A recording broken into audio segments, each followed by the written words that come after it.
9:41 de la mañana, continuamos con más espacio informativo, con más entrevistas aquí en este Newsroom del lunes 29 de marzo, un lunes santo, y vamos a acercarnos a esta hora a una nueva ventana fuera de aquí de nuestra redacción. Lo vamos a ver con la ayuda de Mauro Acurso, Business Development Manager Iberian Península de South Pole.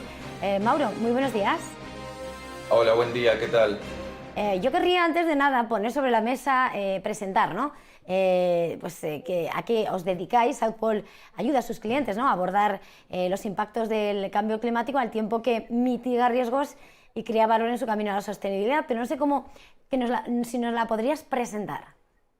Vale, sí, South Pole básicamente es una consultora nació hace ya 14 años con el mercado voluntario de carbono y hoy en día nos dedicamos sobre todo a dos cosas. Por un lado, apoyar a las empresas a nivel consultoría y su estrategia en responsabilidad social corporativa, pero muy específicamente en cambio climático. Y por otro lado, también somos desarrolladores de proyectos que generan créditos de carbono y a partir de eso las empresas que quieren compensar pueden hacerlo a través de financiar proyectos nuestros ambientales, sobre todo en países en desarrollo, que, bueno, sirven sobre todo para capturar CO2 de la atmósfera.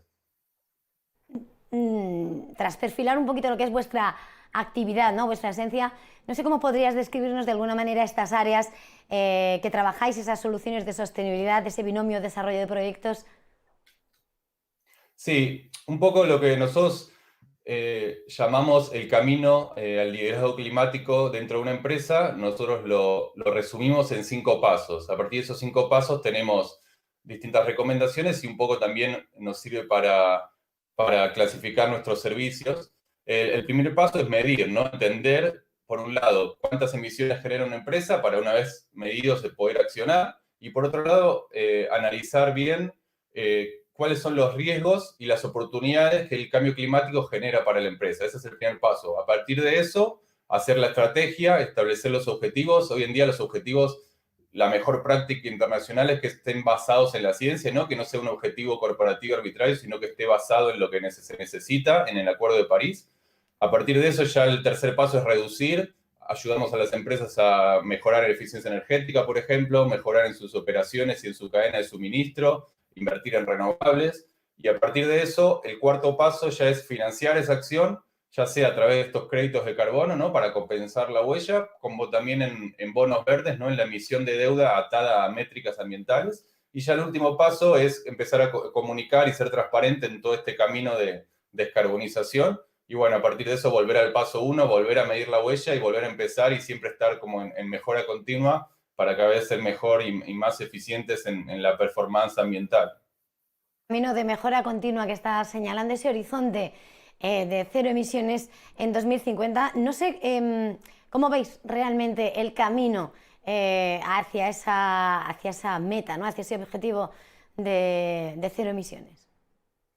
Bueno, el camino realmente va a ser complicado. Obviamente lo que nos requiere la crisis climática es reducir básicamente a la mitad las emisiones en los próximos 10 años y eso es un desafío para toda la economía y para muchísimas empresas. Entonces yo creo que por un lado es importante empezar hoy, poner metas ambiciosas, atadas, como decía antes, al Acuerdo de París, pero por otro lado tener metas más concretas, no dejar, es muy fácil decir vamos a partir de 2050 ser cero emisiones netas, pero necesitamos metas más de 2 años, de 5 años para ir realmente bajando las emisiones.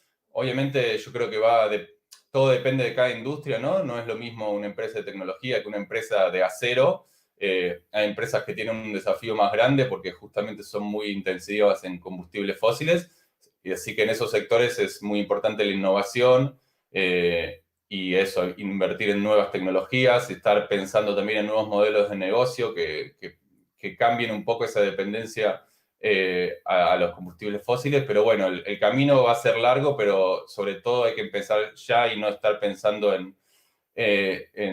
no, sobre todo hay que pensar las oportunidades también, no solo por una cuestión de responsabilidad social corporativa, sino entender que el mercado va a cambiar, que ya está cambiando, que los gobiernos están incentivando esto, que el mercado lo está pidiendo. Entonces, bueno, pensar por un lado también los riesgos, porque puede afectar mucho la reputación, también si vienen nuevos impuestos ambientales, si por ejemplo sube el nivel del mar y es una empresa de hoteles, ¿qué va a pasar? O si estás en una cadena de suministro donde vendes, por ejemplo, café o chocolate y hay desertificación en los países donde estás comprando esa materia prima, esos son riesgos, pero también hay oportunidades y hay que pensarlas con antelación para aprovechar todo este cambio, ¿no?, del mercado que está atado a la sostenibilidad.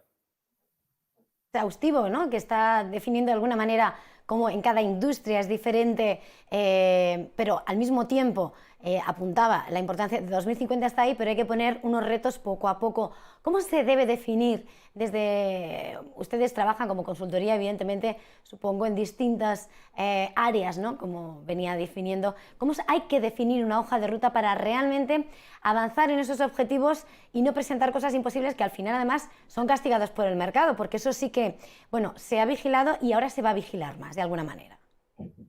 Sí, nosotros justamente algo que hacemos mucho, luego de medir la huella de una empresa, es plantear un plan de reducción.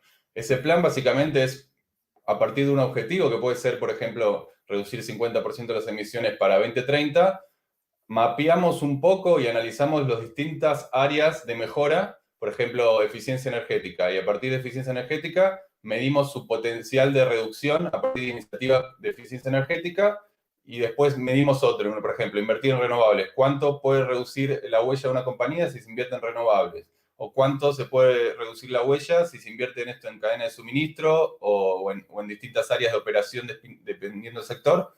Y a partir de ese mapeo, como categorizando las distintas áreas de acción, analizamos ese potencial de reducción de emisiones y ahí se establece el objetivo.